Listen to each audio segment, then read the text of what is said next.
Hello friends, मैं हूं अजीज शेख। आप देख रहे हैं the movie stock show channel, जिस पर आज मैं रिव्यू करने वाला हूं अल्ट बालाजी और Z5 के स्ट्रीमिंग प्लेटफॉर्म पर रिलीज हुई सीरीज मुंबई, जिसके ट्रेलर को देखकर आपको सीरीज की कहानी का थोड़ा बहुत आइडिया हो जाता है। ये सीरीज का पूरा फोकस अंगद बेदी के कैरेक्टर भास्कर शेट्टी पर है और सिकंदर खेर के कैरेक्टर रामा शेट्टी पर भी, जिसमें दोनों के ही सपने अपने अपने रास्ते चलते हैं। जैसे कि भास्कर शेट्टी का सपना है पुलिस में भर्ती होना और अच्छा खासा नाम भी कमाना, जो कि वो करता भी है, बट आगे चलकर वो इस चीज और इस नाम को बिल्कुल बैलेंस में रख पाएगा भी या नहीं, यही सीरीज की स्टोरी है। और ऐसा ही कुछ सिकंदर खेर के कैरेक्टर रामा शेट्टी के साथ भी हमें दिखाया गया है, जिसे अंडरवर्ल्ड की दुनिया में अपना नाम बनाना है, जिस नाम को बनाने के बाद वो इस डर और खौफ को ऐसे ही कंटिन्यू रख पाएगा या नहीं। तो ये हो गई मुंबई सीरीज की स्टोरी, वो भी बिना किसी स्पॉइलर के। वरना बताने के लिए मैं स्टोरी आपको कोई अलग तरीके से भी बता सकता हूँ, लेकिन मुझे लगता है कि उसकी कोई जरूरत है, क्योंकि ये कहानी हमने एक्चुअल में बॉलीवुड की कई सारी फिल्मों में हजार बार नहीं लाखों बार देखा है। एग्जाम्पल के तौर पे कगार फिल्म को ही ले लो, जो आई थी ईयर 2003 में, और ऊपर से इसके पहले सीजन में हमें देखने के लिए पूरे 12 एपिसोड्स मिलते हैं, जिसमें हर एक एपिसोड्स की लेंथ सिर्फ 20 से 25 मिनट की ही है। लेकिन फिर भी आपको इस सीरीज को देखने के लिए एक अच्छा खासा टाइम तो देना ही होगा, जो वाकई में इस सीरीज के लिए आपको देना भी चाहिए या नहीं। चलिए अब उन्हीं डिटेल्स पर बात करते हैं, बट आगे बढ़ने से पहले एक छोटी सी रिक्वेस्ट भी, चैनल को सब्सक्राइब, वीडियो को लाइक और शेयर करने की।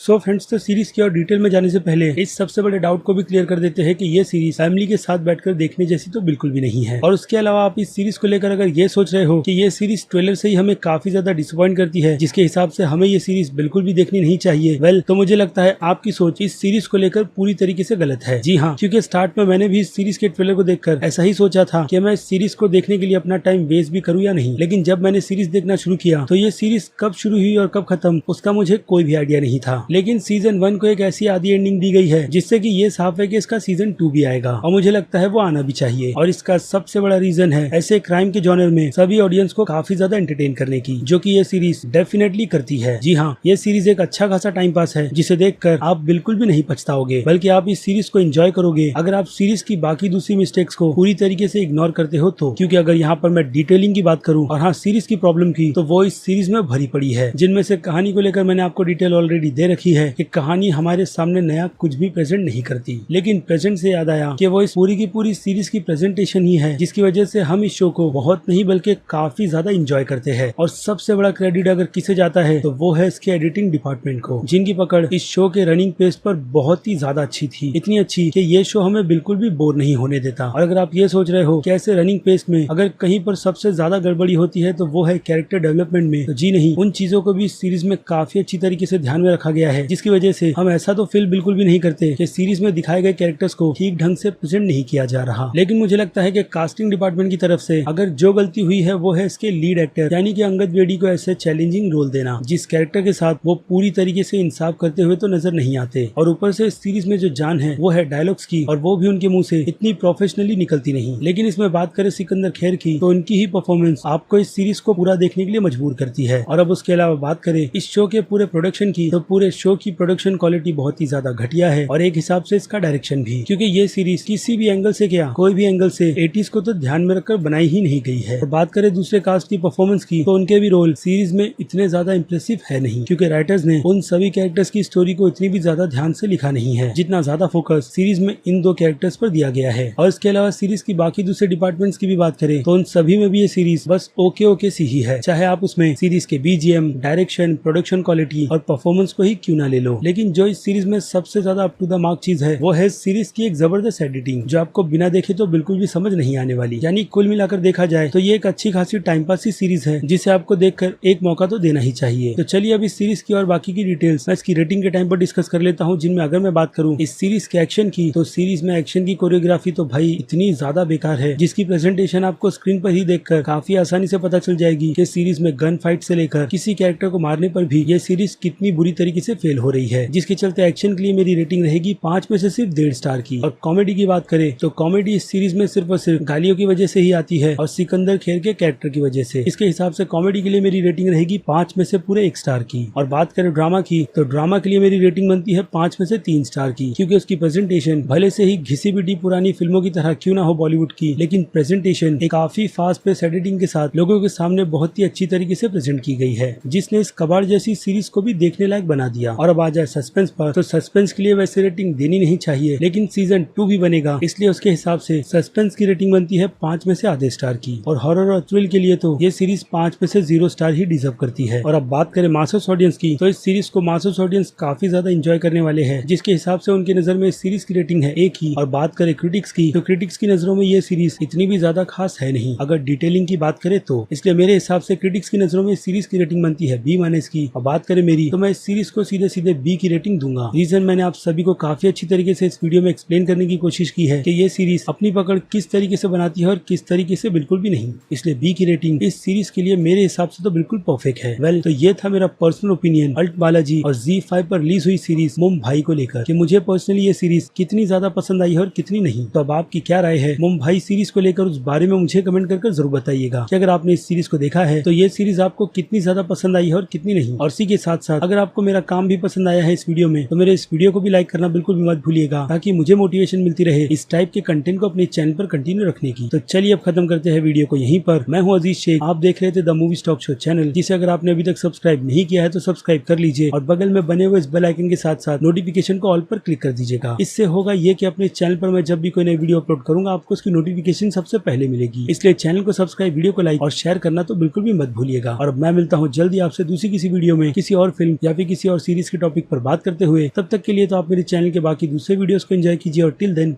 बाय।